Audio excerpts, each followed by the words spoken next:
मान किस लिए देना है कि इनने जो साल में कमाया है वो कमाई इनकी पूरी लग रही है। कभी ऑनलाइन में 100 रुपया लग रहा है, कभी पोर्ट वाला 100 रुपया ले रहा है, कभी कहीं। PMAY और आवास प्लस की जो है साइट खुल चुकी है, ऐसा ही कुछ सुनने को आ रहा है। और लोग जो हैं कतार दर कतार दफातर के चक्कर लगा रहे हैं। जहां कहीं पर सियासी सेंटर हो, कंप्यूटर शॉप हो, जहां पे ऑफलाइन ऑनलाइन काम किए जाते हो, वहां पे लोगों की एक लंबी कतार देखने को मिलती है। और उसके साथ साथ पटवार खानों की तरफ अगर हम नज़र दौड़ाते हैं तो वहां पे भी लोगों की लंबी लंबी कतारें देखने को मिल रही हैं। और उसके साथ साथ तहसीलदार दफ्तर में भी लोगों की बहुत बड़ी भीड़ देखने को मिल रही है। दिसंबर का महीना है, ठिठुरती सर्दी है और तहसील पोगल परस्तान के सराउंडिंग में, इसके मुज़ाफ़ात में लगभग 17 पंचायतें हैं। 17 पंचायतों के लोग जो हैं फटाफट आज कंप्यूटर वाली दुकानों की तरफ अपना रुख कर रहे हैं। सुनने में आ रहा है कि आवास प्लस साइट या PMAY की साइट खुल चुकी है और ये शायद आखिरी कोटा होगा। नंबरदार और चौकीदार को जो है ऑथेंटिक रखा गया है। इस वेरिफिकेशन में नंबर और चौकीदार जो है रिटर्न में देंगे कि इसका चूल्हा अलग है, ये जो है अलग फैमिली है, या फिर ये किसी भी मुलाजमत से या किसी भी महकमे से इसका ताल्लुक नहीं है। लेकिन लोगों में तशवीश पाई जा रही है कि 4-4, 5-5 दिन हो गए एक एक फार्मेलिटी को, लेकिन फार्मेलिटियां पूरी नहीं हो रही हैं। और कम से कम वन साइड का जो है 100-100 रुपया तो बटोरते ही हैं। ड्राइवर्स जो हैं आज अच्छा खासा चार्ज करते हैं, कंप्यूटर शॉप वाले चार्ज कर रहे हैं। यानी एक जो है अर्निंग, एक बिजनेस जो है बढ़ चुका है आवास प्लस साइट के खुलने से। जबकि लोगों को राहत पहुंचनी चाहिए थी, लोगों को शेल्टर पहुंचना चाहिए था, लोगों को पनाह मिलनी चाहिए थी, लेकिन पनाह की आड़ में लोग जो है पैसा बटोर रहे हैं। मजदूर लोग जो हैं दिन का 500-500, 1000-1000 रुपया जो है वो सर्फ कर रहे हैं। और मकान के लिए कितना रकूमात आएगा, 1,20,000 रुपया, 10-10 हज़ार रुपया अगर आप जेब से खर्च कर रहे हो, उसके बाद अगर कहीं पे वो भी नंबर लगा तो ठीक, नहीं लगा तो दूसरे प्लान के लिए। तो इब्राहिम साहब, किस विषय पर आप बात करने जा रहे हैं, जो जिस मुद्दे को आप बराह रास्त एडमिनिस्ट्रेशन एज वेल एज अवामी हलकों में पहुंचाना चाहते हैं? सर, पहले तो मैं आपका शुक्रगुजार हूं कि वक्तन पवक्तन हमारी आवाज़ आगे तक पहुंचाते हैं। और उसके बाद में अर्ज यूँ है कि सर हमें इधर तो आप साइड पे बंदे देख रहे हैं कि इधर से आगे अगर कैमरा एक बार घुमाओगे तो पूरी लाइन लगी है। कम से कम हर कंप्यूटर वाले के पास 50 से 100 बंदे हैं जो खड़े हैं। और ये ऐसी स्कीम इनने बनाई है कि हम इनको मकान दे रहे हैं। मकान किस लिए देना है कि इनने जो साल में कमाया है वो कमाई इनकी पूरी लग रही है। कभी ऑनलाइन में 100 रुपया लग रहा है, कभी कंप्यूटर वाला 100 रुपया ले रहा है, कभी कहीं इनके आज 5-5, 6-6 दिन हो गए। इसलिए एडमिनिस्ट्रेशन से मैं अर्ज करता हूँ कि इसमें कुछ सहूलियत करी जाए कि मकान देने को बहुत दूर रह गई। इसके लिए इनका जो घर का खर्चा था साल का, तो वो इन्होंने लगा दिया और 15-15, 20-20 फॉर्मेलिटी मांगी है। हाँ, एक बात से हम शामिल हैं, हमारी अर्ज है एडमिनिस्ट्रेशन से और खासकर DC बशीर हक जी से कि हमारे ये बुजुर्ग जो हैं हैंडीकैप बेचारे हैं, पूरे चल नहीं सकते, पूरे दिन में आके खड़े हो रहे हैं लाइनों में।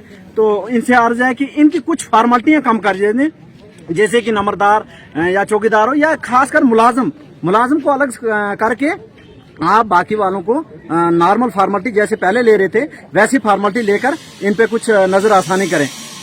तो इब्राहिम साहब, मतलब कितने टाइम लगता है इनको फॉर्मेलिटीज जमा करवाने में? सर, आज 7वां दिन है। ये बुजुर्ग आपके सामने 7 दिन हो गए इनको लाइनों में लगे हुए, और एक बंदा नहीं है, हजारों बंदे हैं जो लाइनों में लगे हुए हैं। तो बेचारे आपने पूरी पहाड़ियों से चल के आते हैं, उधर से सुबह चलते हैं तो 12-1 बजे यहाँ पहुंचते हैं, 12-1 बजे यहाँ से दोबारा चल पड़ते हैं। इनके नंबर ही नहीं पड़ते हैं, 5-5, 6-6 दिन से इनके नंबर नहीं पड़ रहे हैं। तो आप इसमें सोच करो सर कितने दिन लगेंगे इनके। मतलब जो लोग दूर दराज से आते हैं, कितना जो है वो पैसा सर्फ करते हैं आने जाने में, और फिर काम नहीं बन रहा है? सर, मैं बताता हूँ कि नॉर्मल 200-300 रुपया इनका एक तरफ से लगता है आने जाने में। तो फिर दिन को खाना भी है, पीना भी है, और बुजुर्ग बंदे हैं, सर्दी में बीमार हो रहे हैं। तो इसलिए मैं अपील करता हूँ एडमिनिस्ट्रेशन से कि इसमें कुछ सहूलियत की जाए। जी, कागजों की तरमीम की जाए। कागजों की तरमीम की जाए सर। इसमें मुख्तार फॉर्मेलिटी जैसे पहले फॉर्मेलिटी चल रही थी वैसे फॉर्मेलिटी चल रही। बाकी हमारे 2011 से अलग हो गए हैं। इनके जनाब अली इनको बोलते हैं जिसको राशन कार्ड नहीं, चूल्हा रिपोर्ट है उसको नहीं देंगे। अरे राशन कार्ड इसके फादर के नाम पे है, उसके बाद में 2011 से सर्वे कोई हुआ नहीं, राशन कार्ड बना नहीं। इन बच्चों की क्या गलती है? अब ये अपने फादर से अलग हैं 10-10, 12-12 साल से, तो ये किसके माँ को मौसी कहेंगे? इसलिए एडमिनिस्ट्रेशन से मेरी अर्ज है। इब्राहिम साहब, ये जो लोग हैं ये क्या मतलब सारे शादीशुदा है क्या? इनकी चूल्हे अलग हो गए हैं? सार शादीशुदा हैं, 2-2, 3 बच्चे वाले हैं। अब इनका क्या कसूर है बेचारों का? जब सर्वे हुआ नहीं, अब उधर से वो भी निकाल दे भाई राशन कार्ड वाला चूल्हा रिपोर्ट चलेगी नहीं। तो सर ये हमारी पुरजोर अपील रहेगी खासकर एडमिनिस्ट्रेशन से कि इस पे नजर आसानी करें। थैंक यू, शुक्रिया। तो इस सिलसिले में हमारे साथ एक्स सरपंच मोहम्मद इकबाल कटोच हैं, जो अक्सर व बेशतर जो है इन मुद्दों पे बात करते रहते हैं। इकबाल साहब, जो बातें हमने रखी इस पे आपके क्या तासुरात हैं? सबसे पहले मैं आपका शुक्रिया अदा करते हुए बाला सरकार तक ये गुजारिश करूंगा कि ये जो PMAY की जो फॉर्मेलिटीज रखी गई हैं, ये तो सरासर जुल्म है।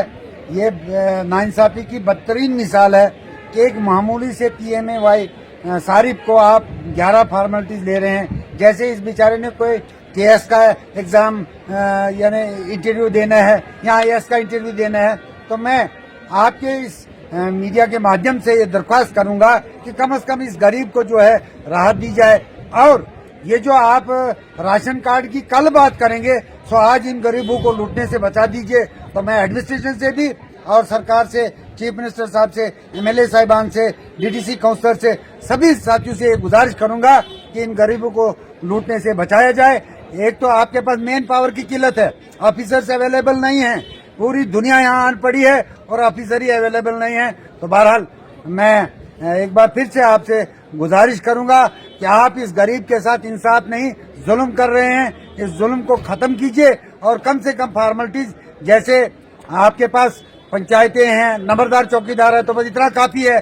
फिर तहसीलदार के पास जाना है, फिर इसको एफिडेविट अटेस्ट करना है, हर जगह पे इसको कसाई लूटते हैं। तो हम गुजारिश करेंगे इस मीडिया के माध्यम से कि इस गरीब के साथ जो इंसाफ किया जाए। इकबाल साहब, आप भी दिन भर यहीं पर लोगों की नकल हरकत देख रहे थे, आपने मुआयना किया तहसीलदार दफ्तर का, पटवार खाने का, कंप्यूटर शॉप्स का, कितने एक लोग जो है आपने दिन भर चक्कर लगाते हुए पाए? बहुत ज्यादा लोग, मैं कहता हूं कि 60% लोग जो हैं, एक तो अफवाह के आधार पे आ गए हैं।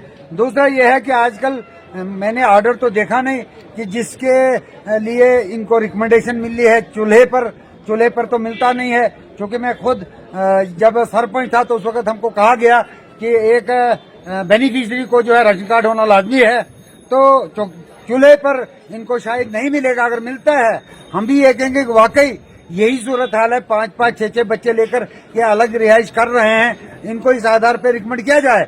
अगर नहीं, फिर भी मैं जितने, चाहे वो कंप्यूटर वाला हो, चाहे वो तहसील ऑफिस हो या ब्लॉक ऑफिस हो, कहीं ऑफिसर नहीं है, इतना रश पड़ा है, यानी लूट मार पड़ी, और यहाँ तक कि ड्राइवर्स भी जो है इसका नाजायज फायदा उठा रहे हैं। तो हम दरख्वास्त करेंगे इसमें कमी लाई जाए। चूंकि हमारी इंतजामिया यहाँ पे है, वो तीसरी आंख से देखे, और हम देख रहे हैं, लेकिन इस जुल्म के बरखिलाफ कोई बोलता नहीं है। तो हम दरख्वास्त करेंगे इन फॉर्मेलिटीज को ज्यादा से ज्यादा, जल्द से जल्द जो है कमियां लाई जाए। इकबाल साहब, लोगों में तशवीश पाई जा रही है कि फॉर्मेलिटीज ज्यादा है, कहीं डेट खत्म होने का डर है लोगों को, मतलब डेट ओवर होने का लोगों को डर सता रहा है। क्या इसमें कोई एक्सटेंशन की गुंजाइश भी बनती है? इंशाल्लाह हम कहते हैं एक्सटेंशन होनी चाहिए, लेकिन एक्सटेंशन से कबल हम ये कहेंगे कि फॉर्मेलिटीज को ही कम किया जाए।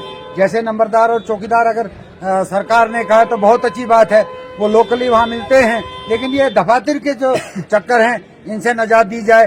तो हम ये भी तवक्को रखते हैं, चूंकि हमारे पास मेन पावर की किल्लत है, कहीं पे तहसीलदार नहीं है, कहीं पे SDM नहीं है, कहीं पे BDO नहीं है, कहीं पे कंप्यूटर सही नहीं, कहीं पे बिजली अवेलेबल नहीं है। तो किस रोने को हम रोना रोएं, हर अंग हमारा जो सही नहीं है। तो बहरहाल हम यही चाहेंगे कि इस गरीब के साथ जो है इंसाफ किया जाए। Thank you.